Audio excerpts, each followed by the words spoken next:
Monsieur le Conseiller fédéral, Mesdames et Messieurs, bonjour, bienvenue à cette seconde conférence de presse, deuxième conférence de presse, qui sera consacrée au message concernant l'encouragement de la culture pour la période 2016-2020. J'ai le plaisir d'accueillir aux côtés de Monsieur le Conseiller fédéral sur ce podium Madame Isabelle Chassot, la directrice de l'Office fédéral de la culture, qui se tiendra évidemment à votre disposition également pour répondre aux questions. Monsieur le Conseiller fédéral, vous avez la parole. Oui, merci beaucoup, Monsieur le vice-chancelier, Madame la directrice de l'Office fédéral de la culture, Mesdames et Messieurs. Le Conseil fédéral a approuvé ce matin effectivement le message concernant l'encouragement de la culture. C'est le message qui, comme vous le savez, définit les objectifs, les priorités, mais aussi les crédits qui seront alloués pour la période à venir aux institutions culturelles de la Confédération, donc l'Office fédéral de la culture, mais également la Fondation Pro Helvetia et le Musée national suisse, dont les directeurs sont également présents avec nous. Ils pourront aussi, si vous le souhaitez, répondre à vos questions tout à l'heure. Nous avons connu un premier message qui a couvert la période 2012-2015. Le deuxième, aujourd'hui, couvre la période à partir de 2016. Et il ne va pas courir sur 4 ans, comme le message actuel, mais sur 5 ans, donc y compris l'année 16, 17, 18, 19, 20. Sur 5 ans pour refaire le lien, dans le fond, pour recoordonner ou coordonner son échéance avec celle des autres programmes de financement pluriannuels qui existent dans d'autres domaines. Et donc, on peut dire que pour cette fois, probablement que pour une seule fois, le message va porter sur 5 ans. Avec l'ouverture de la consultation au printemps dernier, le Conseil fédéral a voulu un débat aussi large que possible sur la politique culturelle de la Confédération. Et je dois dire que ce débat large qui a été souhaité a été, on peut dire, couronné de succès, puisque nous avons reçu durant la consultation 339 prises de position. C'est énorme. Et ça souligne le très grand intérêt suscité par la culture et par cette question du message dans notre pays. Le Conseil fédéral a confirmé ce matin les 3 axes prioritaires qu'il entend donner à sa politique culturelle: la participation à la vie culturelle, la cohésion sociale, et le troisième, c'est la création et l'innovation. Tout d'abord, pour la participation à la vie culturelle, en mettant en avant cette idée de participation culturelle, le Conseil fédéral entend souligner avec ça que la culture est le ciment de la société, doit s'adresser à l'ensemble de la population, quelle que soit son origine, son revenu, sa formation. Et quand on entend participation culturelle, qu'est-ce qu'on entend par là? On entend évidemment par là aussi bien la pratique d'une activité culturelle que sa réception, par exemple en tant que spectateur. Il y a des nouveautés dans ce domaine.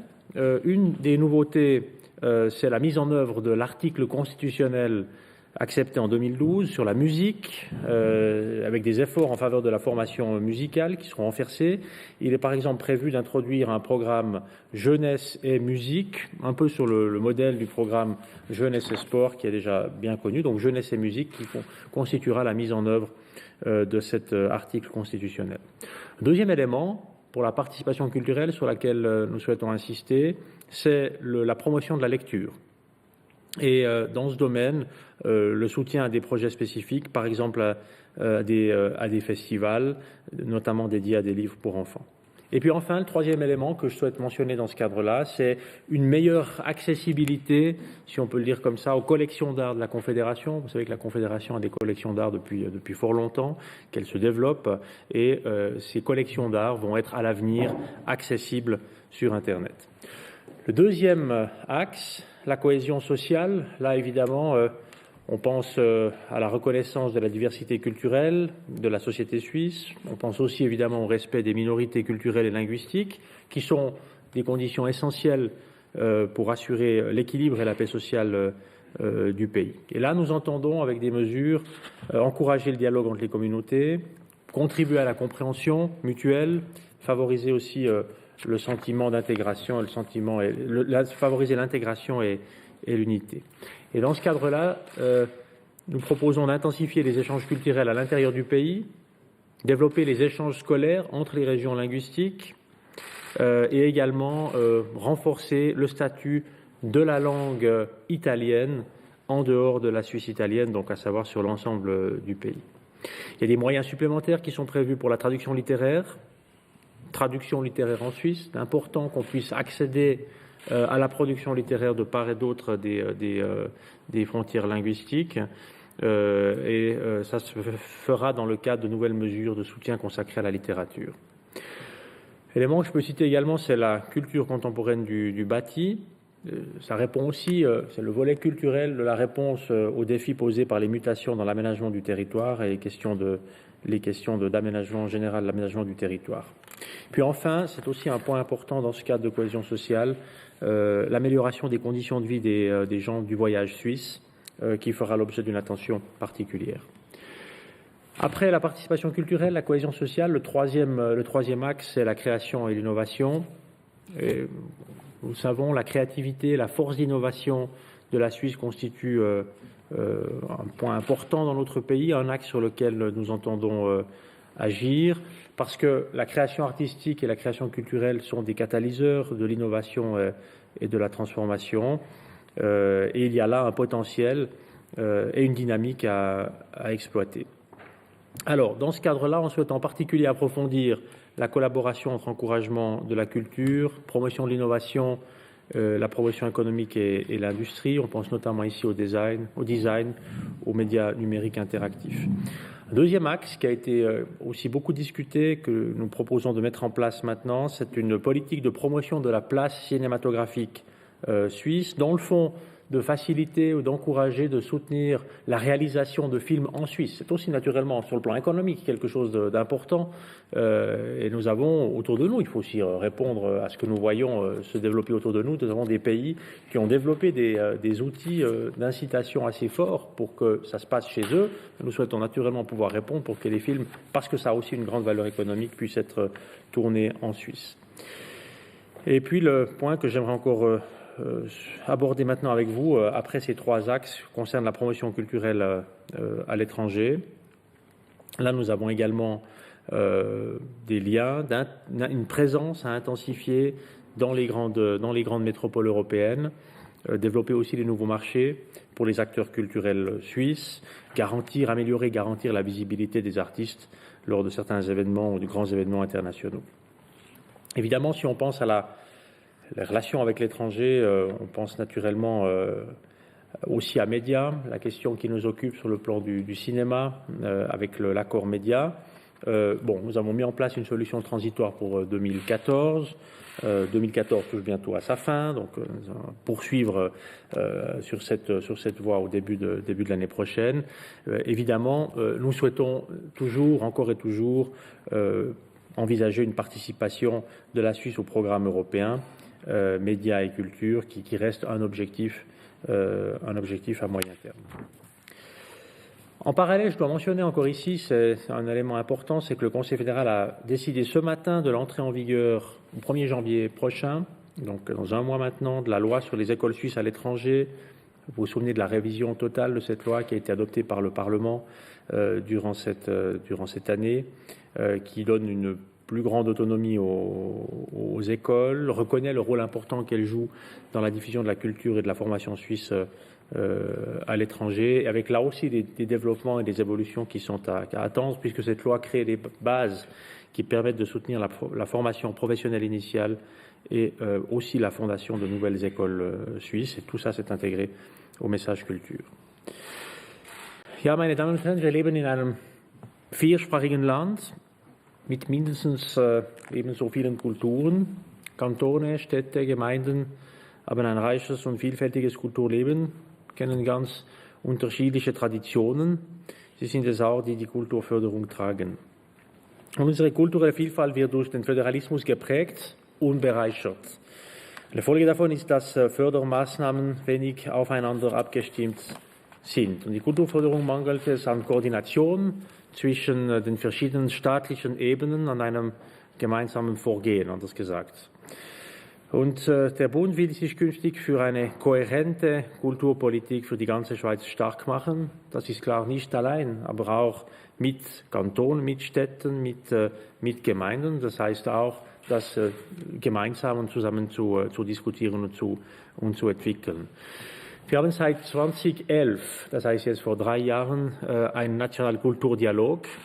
Der Dialog bringt alle staatlichen Akteure zusammen. Das ist eine sehr gute Plattform, den Austausch zu pflegen. Und diese Zusammenarbeit soll im Rahmen der nationalen Kulturdialog jetzt verstärkt werden. Es gibt auch die Möglichkeit, damit Synergien besser zu nutzen. Aber klar, und es ist auch noch geklärt, war schon klar, aber noch geklärt in der Botschaft, es gibt da keine Diskussion über die Kompetenzverteilung. Es ist völlig klar, es bleibt wie es ist, aber es braucht auch diese Zusammenarbeit, sehr gute Diskussionen, um da eine kohärente Kulturpolitik zu entwickeln. Noch ein Wort vielleicht am Ende über die Finanzen und Zeitplan. Für seine Kulturpolitik soll der Bund zusätzliche Mittel erhalten. Im Vergleich zur vorherigen Förderperiode beantragt der Bundesrat, das jährliche Budget um durchschnittlich 3,4% zu erhöhen. Und wie Sie jetzt sehen, der Gesamtbetrag beläuft sich auf rund 1,1 Milliarden Franken für 5 Jahre. Das sind rund 65 Millionen Franken mehr als in der Finanzplanung des Bundes für diese Periode vorgesehen. Diese Erhöhung ist teilweise eine direkte Folge von Volksentscheiden, wie zum Beispiel zum neuen Verfassungsartikel über die musikalische Bildung, ich habe das schon vorher erwähnt, aber auch Parlamentsbeschlüsse bedingen eine Kreditanpassung, wie zum Beispiel der Vollbetrieb der Cinémathèque Suisse oder die Erweiterung des Landesmuseums in Zürich. Voilà, jetzt die Botschaft kann im Parlament gehen. Wir erwarten Debatten darüber im kommenden Jahr 15. Und die Idee ist damit einfach die Nachfolge von der heutigen Botschaft zu nehmen, ab 16 bis 20. Voilà pour les informations. Merci beaucoup de votre attention. Merci, Monsieur le Conseiller fédéral. Nous passons à vos questions. À qui puis-je donner la parole? Monsieur Scher. Sie haben jetzt mehrmals das Bedürfnis nach einer kohärenten Kulturpolitik erwähnt. Ich möchte das gerne am Beispiel der Leseförderung durchnehmen. Was ist die Rechtsgrundlage für eine Leseförderung auf Bundesebene, also Verfassung, Gesetz? Und dann die zweite Frage, also wie halten Sie es mit der Subsidiarität? Also Leseförderung sollte eigentlich in den Schulen stattfinden. Die Volksschule ist eine Sache der Kantone. Also eben mischen Sie sich da in Kompetenzen ein und ist es nicht ein Armutszeugnis für die Kantone, die Erziehungspolitik der Kantone, wenn der Bund noch Leseförderung betreiben muss. Und dann die übergeordnete Frage, eben eigentlich dieses Land funktioniert seit bald 170 Jahren einigermaßen gut, weil man eben genau keine kohärente Kulturpolitik wollte. Also wie verträgt sich Ihr Postulat damit? Juste un mot tout d'abord sur la cohérence des politiques publiques en général. Et puis ensuite, peut-être que Mme Chassot pourra répondre sur les questions très spécifiques que vous avez posées sur la base légale et les autres éléments. Sur la cohérence des politiques publiques. La moindre des choses, mais vraiment la moindre des choses, que l'on doit aux citoyennes et aux citoyens qui payent des impôts dans l'ensemble du pays, c'est de garantir que les moyens sont utilisés de manière non seulement efficace, à savoir qu'elles atteignent un but qui a été fixé, mais aussi de manière efficiente. C'est la moindre des politesses, c'est plus qu'une politesse, c'est une exigence politique de garantir qu'il y a de l'efficience dans l'utilisation des moyens publics. Et dès le moment où il existe une activité, dans quelque domaine que ce soit d'ailleurs, pas seulement dans le domaine de la culture, où il y a un engagement des communes, des villes, des cantons et de la Confédération, et il est incontestable que la Confédération a un rôle à jouer en matière culturelle, la Constitution le rappelle, dès le moment où ces trois niveaux investissent des moyens, la moindre des choses, c'est de garantir un tout petit peu de cohérence entre les moyens qui sont investis. Donc je voulais avec ça répondre peut-être à la remarque que vous avez formulée en disant ça a bien marché parce qu'il n'y avait pas de cohérence. Non, il y a besoin de cohérence précisément pour garantir une meilleure efficience possible de l'utilisation des moyens. C'est ce que je souhaitais dire en préambule, mais si vous êtes d'accord, on va d'abord répondre à votre question et sur les éléments spécifiques qui concernent la Leseförderung, je proposerai que ce soit la directrice de l'Office fédéral de la culture qui puisse répondre. Darf ich da doch nachfragen? Also stellt sich dann nicht die Frage, ob es sinnvoll ist, dass eben alle Ebenen etwas an ein Projekt zahlen. Und eben eigentlich leben wir in diesem Land nach dem Prinzip der Subsidiarität und eben Kultur findet vor Ort statt und soll eigentlich vor Ort finanziert werden. J'ai juste formulé une remarque générale sur les politiques publiques et l'exigence d'efficience que nous devons tout le temps avoir, mais sur les éléments de Leseförderung, je pense vraiment que ce serait bien que la directrice de l'Office de la culture puisse répondre. Oui, merci beaucoup. Le premier élément qui nous paraît important, c'est de rappeler que, outre les domaines dans lesquels la Confédération a vraiment une compétence comme le cinéma et maintenant également la musique, octroyée par le peuple, nous agissons uniquement lorsque c'est un cadre aussi d'importance nationale. La Leseförderung promotion de la lecture, a été reconnue comme un de ces éléments dans la dernière loi sur l'encouragement à la culture. Je vous rappelle, c'était un article qui portait à la fois sur la promotion de la lecture et la lutte contre l'illettrisme, qui sont en soi deux questions relativement aussi différentes dans leurs objectifs. De ce point de vue-là, l'Office fédéral de la culture intervient uniquement de manière très subsidiaire. Il intervenait jusqu'à cette période dans le cadre de soutien à des organisations qui proposent aussi des programmes de soutien de promotion de la lecture. Ce que nous souhaitons faire en accord avec les cantons, et c'est justement là où c'est important l'élément de cohérence, c'est dorénavant de proposer, le cas échéant, des soutiens à des festivals ou à des propositions de lecture autour de l'école. Nous avons respecté de manière très intense, en discussion avec les cantons, le fait de ne pas intervenir au niveau du tout des programmes scolaires, mais de nous considérer de manière un peu subsidiaire dans la possibilité de proposer des programmes qui dépassent un seul canton. Il y a des domaines, je peux peut-être citer un exemple, comme le Schulhaus Roman ou des festivals qui concernent pas seulement un lieu, ni même un canton, mais qui dépassent cet espace, où notre intention est d'avoir une proposition et un soutien à de telles manifestations. Et c'est là où nous avons effectivement à la fois recherché le principe de cohérence, mais aussi le respect de la subsidiarité. Merci pour cette réflexion. Monsieur Gerfafer. Noch eine Frage zu den Finanzen. Sie planen da ja massive Mehrausgaben jetzt in der Kultur. Wie erklären Sie das dem Parlament, dass jetzt notabene in dieser Woche und nächste Woche quasi das Budget für 2015 berät, das eigentlich Minderausgaben vorsieht? Ja, zuerst einmal, ich glaube schon versucht zu erklären früher, es gibt da einfach die Auswirkung von Entscheidungen, die in den letzten Jahren gefallen sind. Zum Beispiel die Diskussion und die Annahme der Verfassungsartikel über die musikalische Bildung. Es hat auch Erwartungen geschafft und das setzen wir jetzt um. Oder den Vollbetrieb der Cinemathek oder was zum Beispiel auch, es gibt noch andere Beispiele, wo es gab Entscheide auch des Parlaments, die mehr bedingen. Und das sind diese Gründe. Und wenn man einfach die Vernehmlassung anschaut, ich glaube zu wissen, dass in der Vernehmlassung es war eher die Frage, viel mehr ein bisschen überall auszugeben. Oder der Bundesrat sagt klar, nein, wir brauchen auch finanzpolitisch eine kohärente Botschaft zu haben. Und wir sind einfach so mit den Finanzen geblieben auf dem Niveau, das wir für die Vernehmlassung hatten und haben auch damit gesagt, nicht höher. Aber was ich schon spüre, dass es wird schon Diskussionen geben, um Erhöhungen hier oder da zu organisieren. Und da müssen wir auch konsequent bleiben. Wir haben eine Botschaft jetzt, die auch wirklich gut organisiert ist. Und ich hoffe, es wird auch so im Parlament bleiben. Gibt es noch vielleicht andere Beispiele zu nennen da?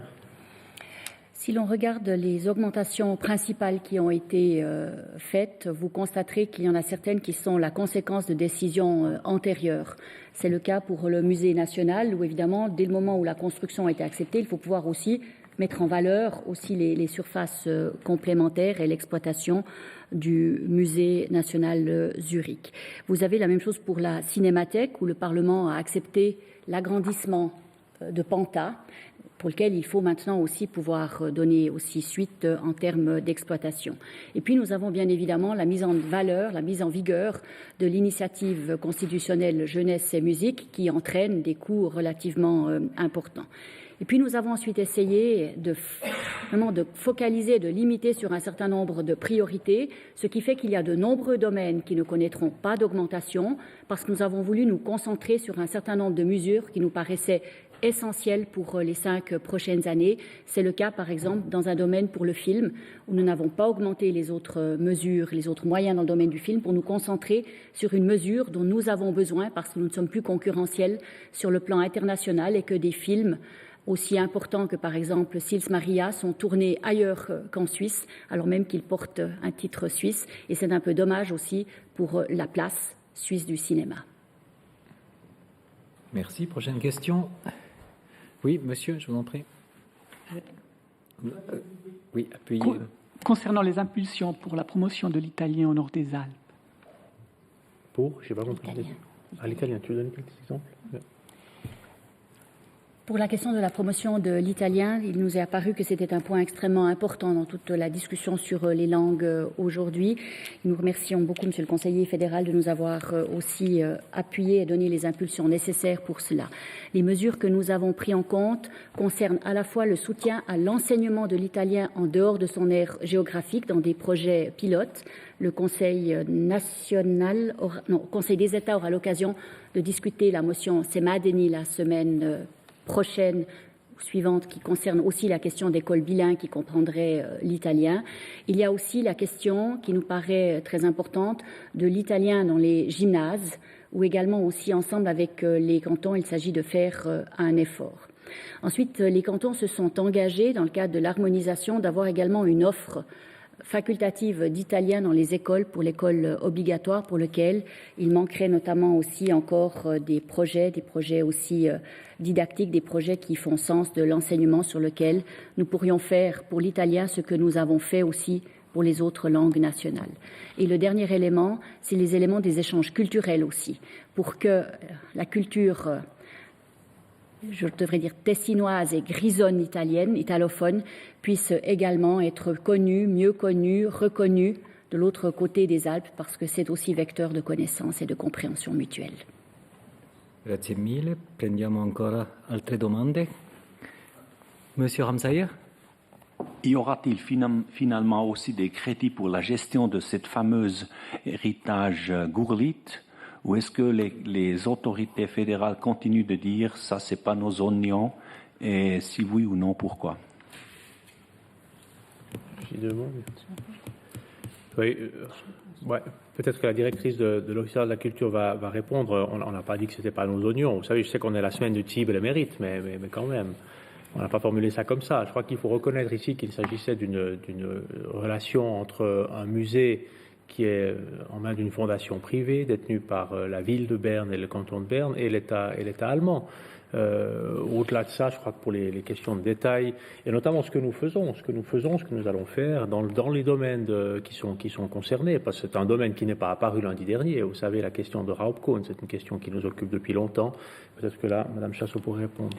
C'est une question qui occupe effectivement la Confédération depuis un certain nombre d'années. Nous avons mis en place le centre spécialisé Art Spolié, dans lequel nous sommes un tout petit peu la porte d'entrée tant au niveau national qu'international pour toutes les demandes qui nous parviendront et dans lequel il est très important que nous puissions jouer un rôle de tiers qui n'est pas parti mais qui est en mesure de conseiller et de jouer aussi un rôle de médiation. De ce point de vue-là et dans une juste aussi répartition des compétences et éléments de subsidiarité, il appartient aux institutions elles-mêmes de faire la recherche sur la provenance, la Confédération elle mettant à disposition, en particulier aussi ses compétences et son site Internet pour les publications nécessaires et pour les contacts à créer. À noter, c'est d'ailleurs ce que nous faisons avec de nombreux musées et un exemple dans lequel il a aussi été créé un centre de recherche qu'est le musée Rittberg à Zurich qui a aussi dû faire ce travail avec lequel nous avons collaboré également pour lui donner sur le plan international aussi le suivi nécessaire. Et nous attendons, et dans le message culture vous le trouverez également, en fait une intensification de la recherche de provenance dans nos musées. C'est un élément sur lequel le centre spécialisé et l'Office s'engagent maintenant depuis de nombreuses années, mais dans lequel nous venons aussi avec les cantons d'avoir un entretien à ce sujet. Monsieur Scher. Ja, ich möchte nochmals auf die Finanzen zurückkommen. Sie haben jetzt mehrmals auf die wahrscheinlich Rekordzahl von Vernehmlassungsantworten verwiesen, 339. Ich finde das nicht so erfreulich, sondern eher erschreckend. und politökonomisch sehr, sehr gut erklärbar.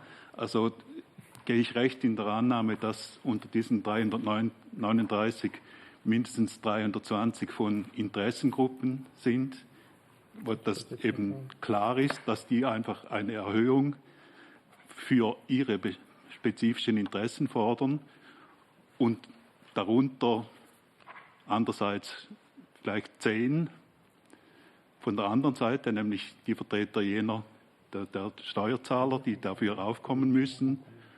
Und eben gehe ich auch recht in der Annahme, dass von diesen 10 maßgeblichen mindestens die Hälfte eher kritisch war, also eben eine nicht so starke Erhöhung angemahnt hat.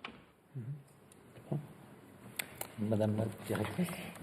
Vous trouverez dès maintenant sur notre site internet le rapport sur les résultats de la consultation où nous avons eu à cœur de vraiment détailler l'ensemble et où nous avons groupé les 339 prises de position en étant attentifs de prendre les cantons, et tous les cantons ont répondu, les 26 cantons ont répondu, la CDIP a également répondu, la Fondation CH, la Conférence des gouvernements également aussi répondu, les partis politiques ont tous répondu. Nous avons aussi sérié les associations économiques, nous avons sérié les associations fêtières des communes et des villes, ainsi que les milieux et les organisations intéressées. Il est vrai, sur les 339 prises de position, grande partie viennent de ces milieux, mais c'est en soi évident, puisque ce sont les milieux qui sont aussi concernés par le message et, le cas échéant, par un certain nombre de soutiens. Dans les prises de position que nous prenons des cantons, tous les cantons appuient l'augmentation des moyens, certains demandant même des moyens supplémentaires pour l'un ou l'autre activité ou domaines sur lesquels ils ont un intérêt très particulier.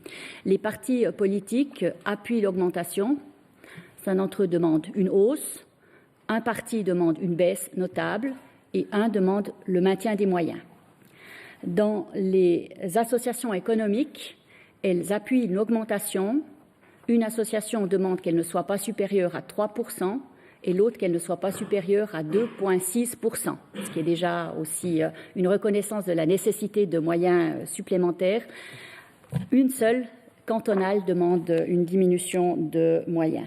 Les associations fêtières des villes et des communes appuient l'augmentation des moyens et demandent, le cas échéant pour un certain nombre de domaines, même une augmentation. Et les milieux et les organisations intéressées appuient les augmentations et demandent ensuite de manière sériée, suivant les thèmes, d'autres augmentations également supplémentaires. Merci. Y a-t-il encore d'autres questions? Si ce n'est plus le cas, nous concluons ici. Je vous remercie. Je vous donne rendez-vous dans une demi-heure pour la dernière conférence de presse.